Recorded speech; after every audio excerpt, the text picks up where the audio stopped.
आजम खान बदजुबान है, इसीलिए उपचुनाव है। आकाश सक्सेना कमल खिलाएंगे जयप्रदा। पूर्व सांसद जयप्रदा ने आजम खान पर उठाए सवाल। कहा, आजम खान बदजुबान है, आज यही वजह है कि उनको उनकी करनी की सजा मिल रही है, जिसके कारण यह उपचुनाव हो रहा है। भाजपा फिर रामपुर में कमल खिलाएगी। भाजपा प्रत्याशी आकाश सक्सेना भारी मतों से विजय होंगे। उन्होंने कहा कि रामपुर में अखिलेश के आने से कोई फर्क नहीं पड़ेगा। मुस्लिम समाज तेजी से भाजपा में शामिल हो रहा है। सबका साथ सबका विकास होगा। आजम खान ने उनके जानिसार आज अपनी जान बचाते भाजपा में शामिल हो रहे हैं। आजम खान ने मुझे बहुत आरोप लगाए हैं, मैं भूली नहीं हूँ, याद है, समय है, अपनी बात जनता के बीच जाएंगे और आजम खान के घड़ियाली आंसू की कहानी बताएंगे।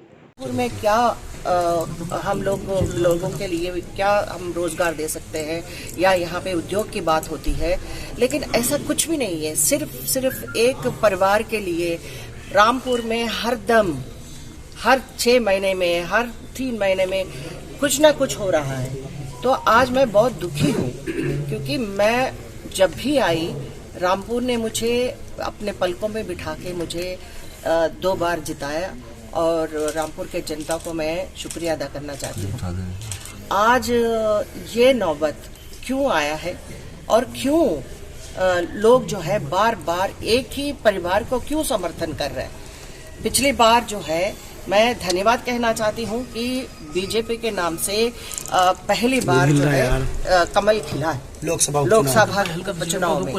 अब मेरा भविष्यवाणी है कि आकाश सक्सेना ये जीत कर आएंगे, और रामपुर के लिए जितना जो प्रयास करना है और जो उद्योग की बात हो रही है, तो ये सक्षम है, वो काम करके दिखाएंगे। समाजवादी पार्टी के नेता आजम खान जो बयान दे रहे हैं अपनी सभाओं में, और रो भी रहे हैं, भावुक भी हो रहे हैं, आंसू बहा रहे हैं, आपको क्या लगता है कि उनके आंसुओं से समाजवादी पार्टी को इस बार कोई लाभ होगा? देखिए, ऐसे जो मैं ये कहना चाहती हूँ कि बहुत कद्दावर नेता है आजम खान, लेकिन वो किसने किया था, ये जो स्थिति क्यों आई? उन्होंने अपने किए हुए कर्मों के हिसाब से ही ये सजा मिली है, क्योंकि अदालत में भी इनको सजा दिया गया है, इनके जो मेंबरशिप गया है। तो ये क्यों हुआ है? इन्होंने किसी को बख्शा नहीं है, क्योंकि महिलाओं को उन्होंने कभी भी सम्मान की बात होती है तो हमने ये स्कूल बना दिया, हमने ये कर दिया, हम बर्बाद हो गए। क्यों बर्बाद हो गए हो आप? जब आपको जरूरत पड़ा तो आपने चुनाव के लिए आप आगे आ गए, आपको ही जिता रहे हैं। लेकिन रामपुर में ऐसे कौन से काम किया है जो लोगों के लिए रोजगार हो? लेकिन आपने कुछ भी नहीं किया है। आप अपने कथा पे, आपने अपने भावुकों के आप हर मंच पर आप रो रहे हैं।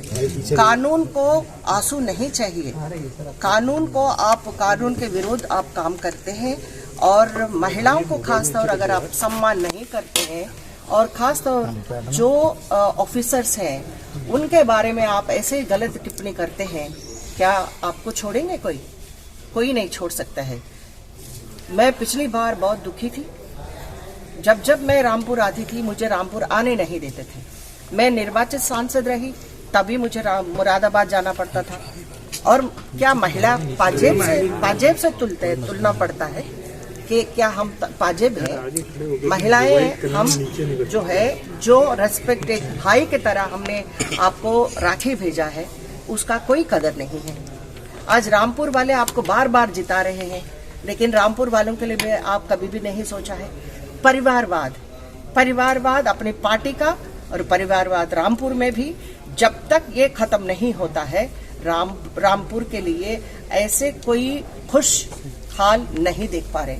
इसीलिए मैं लोगों से अपील करती हूँ, क्योंकि रामपुर मेरा है और रामपुर के लोग मेरे हैं, तो इसीलिए मैं सभी लोगों को मैं विनती से करती हूँ कि इस बार आकाश सक्सेना को जिताना है। तो आजम जी को मैं यही इतना ही कहना चाहती हूँ कि अखिलेश जी आए, कोई भी आए, इस बार आकाश सक्सेना को नहीं रोक सकते हैं। और मैं ये भी बताऊं कि जो मोदी जी और योगी जी ने अपने देश के लिए भी और यहाँ प्रदेश के लिए भी एक सरकार में लोगों को जो सुरक्षा दिया है, जो सुरक्षा दिया गया है, लड़कियां बाहर भी जाती हैं तो उनको सुरक्षित से वापस आने का एक हिम्मत दिया है। तो यहाँ पे उनके योजनाएं हैं, तो गरीब से गरीब लोगों के लिए ये योजनाएं हरदम काम आया है।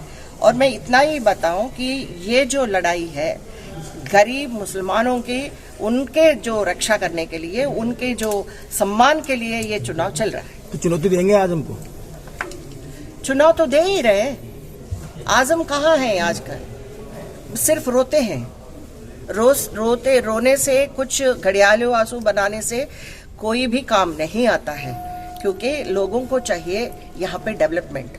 और डेवलपमेंट के नाम से मैं चाहती हूँ कि मैं अपील करती हूँ, इस बार कमल खिलना चाहिए और खिलेगी।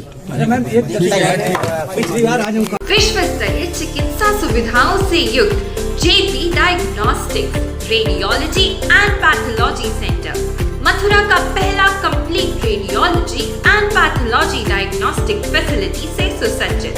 Doctor Deepak Agarwal and doctor Nidhi Agarwal, JSR tower, Govardhan crossing, NH 90, Mathura.